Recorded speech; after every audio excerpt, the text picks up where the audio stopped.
আসসালামু আলাইকুম রহমতুল্লাহ। আজকে আপনাদের কাছে মজার একটা বিষয় শেয়ার করব। খুব ইন্টারেস্টিং বিষয়। আমি একদিন মার্কেটে কাজ করার সময় একটা কোম্পানির লোক আসছে। কোম্পানির লোক বলতে মার্চেন্ডাইজার যারা কাজ করতে আসে। তো এই জানে না কিন্তু আমি বাংলাদেশি, ঠিক আছে। তো আমাকে আমরা অনেকগুলো কথাবার্তা বললাম। কথা বলতে বলতে আমাকে বলছে উম, মানে প্রথমে আমার নাম জিজ্ঞেস করছে। ও খেয়াল করবেন, আপনারাও শিখে রাখবেন মালবাড়িতে কিভাবে নামটা জিজ্ঞেস করে।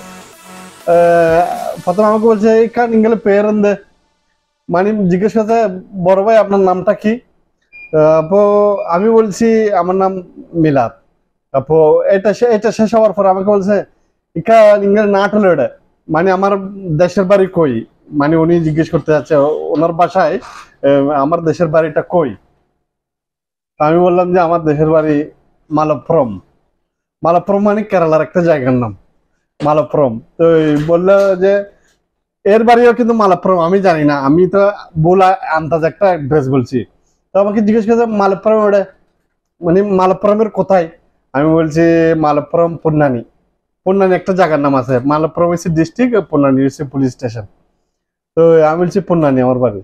তো এ আরো ইন্টারেস্টিং হয়ে আমার কাছে আরো জিজ্ঞেস করছে ইকা পুন্নানি ওটা, মানে পুন্নানির কোন জায়গায় আপনার বাড়ি।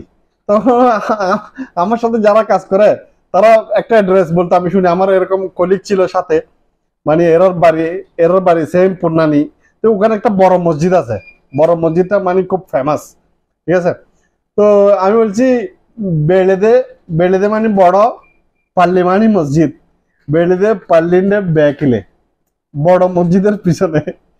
এ বলছে আমার বাড়িও তো এখানে, আমার বাড়িও তো ঠিক সেম জায়গায়। তো আমি হাসি দিলাম, হাসি বলছি না, এই, আমার বাড়ি কেরালায় না, মালাপুরমও না, পূর্ণানিও না, আমি আমার বাড়ি বাংলাদেশ, আমি বাঙালি। অবাক, অবাক, মানে এর তার কোনো শব্দ নাই। কি বলেন মালবাড়িতে বলছে ইংল্যান্ডে পারেন, ইংল্যান্ড বাংলাদেশি আনা, মানে আপনি কি বলেন আপনি বাংলাদেশি। আচ্ছা না বাংলাদেশি আনা, আমি বাংলাদেশি। আমি আহ, তারপর আমার হিস্টোরি বললাম, আমি এত বছর হয়েছে, মানে এত বছর থাকার কারণে আমি ভাষাটা শিখতে পারছি। ওকে, আপনারাও যাদের শিখার ইচ্ছা আছে তারা শব্দগুলো ক্যাচ করে রাখবেন, যারা বিশেষ করে যারা প্রবাস আছে তাদের এগুলো অনেক দরকার। ওকে, আসসালামু আলাইকুম।